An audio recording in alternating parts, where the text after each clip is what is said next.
Флюкар кешенде шағын флюрокабина мен компьютер орнатылған, барлығын бір ғана маман басқара алады. Рентгенолог мамандар 2 күн бойы тұрғындарды тегін айнадан өткізіп қызмет көрсетті. Целью проведения месячника является... Біздің елде мұндай флюорографиялық тексерулер тегін жүргізіледі. Себебі ол кепілді медициналық көмекке жатады. Әр азамат үшін тексерілу ақысын мемлекет өзі төлейді. Осыны қала жұртшылығы тиімді пайдаланып қалғаны абзал. Және туберкулез сынды қауіпті дерттің алдын алу үшін бұл маңызды қадам. Флюорографиялық қондырғы орнатылған көлікке келушілердің санында шек болмады. Көпшілік хабарландыру арқылы біліп келгендерін айтады. Пришла пройти флюорографию.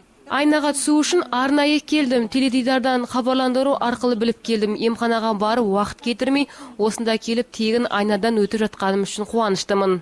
Ыңғайлы. Жақсы болған. Келдім мен кеше өзім көріп сол телевизордан.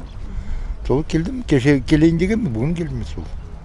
Туберкулезге қарсы айлық шарасы ақпанның 24-нен басталған болатын. Бір айға созылған айлықта мамандар дерттің алдын алу үшін түрлі шаралар ұйымдастырды. Жалпы білім беретін мектептерде балаларға арналып түсініктер беріліп, семинарлар ұйымдастырылды. Очень важно знать о первых признаках. Тұрғындар туберкулез дертінің қауіпті екенін біле тұра, оны алдын алмай жатады. Егер осы дертпен ауырған адам уақытымен емделсе, ауруынан жазылып кете алады. Оны дәрігерлердің бақылауымен үзіліссіз емдеу қажет.